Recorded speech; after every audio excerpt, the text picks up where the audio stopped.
Acheter une voiture d'occasion à un particulier ne pose pas de soucis à condition de prendre certaines précautions.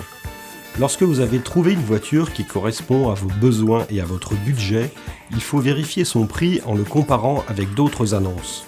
Un prix anormalement bas est suspect. Une fois la démarche lancée, lors du premier contact téléphonique avec le vendeur, c'est le moment de poser des questions plus précises sur la voiture. Est-ce que le kilométrage a beaucoup évolué depuis la publication de l'annonce ? La voiture est-elle une première main ?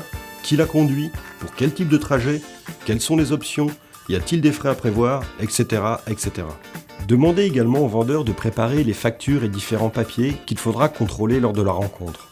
Sur les factures, vérifiez le suivi logique du kilométrage et comparez-le avec celui apposé sur les étiquettes d'intervention, parfois collées sous le capot moteur. Regardez la validité du contrôle technique, il doit avoir moins de 6 mois, et lisez bien ce que mentionne le rapport, notamment au niveau des défauts non soumis à contre-visite. En effet, des frais supplémentaires peuvent être à prévoir. Enfin, vérifiez la présence du certificat de non-gage. Une fois le côté administratif réglé, il faut passer au contrôle de la voiture. Elle doit obligatoirement être garée dehors, à la lumière du jour. En effet, la lumière artificielle atténue les défauts de la carrosserie. Faites le tour de la voiture. Elle doit être dans son jus, c'est-à-dire que son état doit correspondre au kilométrage.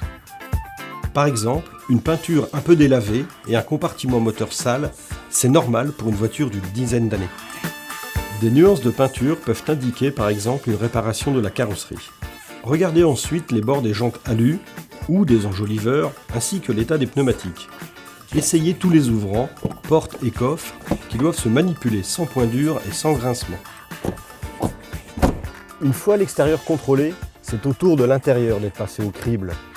Commencez par regarder l'état du pommeau de levier de vitesse, du revêtement du volant, une usure est normale pour un véhicule d'occasion, et contrôlez le fonctionnement des commandes, feu de détresse, essuie-glace, clignotant. Contrôlez également que les ceintures de sécurité s'enroulent correctement. Ensuite, contrôlez l'état des caoutchoucs des pédales, de la moquette et des plastiques de la planche de bord. Contrôlez la présence du triangle et du gilet jaune obligatoire ainsi que de l'outillage de bord. Regardez l'état de la roue de secours. Enfin, l'essai routier sera la dernière étape avant de conclure. Il ne faut jamais acheter une voiture sans l'avoir essayée. Lors de l'essai routier, le principal c'est de regarder que toutes les vitesses passent correctement, que la voiture n'émet pas de bruits anormaux ou qui semblent suspects. On peut également tester la tenue de cap. Par exemple, en regardant bien que l'environnement s'y prête, on peut lâcher le volant et voir que la voiture ne tire pas à droite ni à gauche. On répète la même opération en freinant. On regarde que la voiture s'arrête bien en ligne droite et on redémarre tout en écoutant les bruits suspects. L'essai routier, c'est aussi le moyen de contrôler l'état des cardans.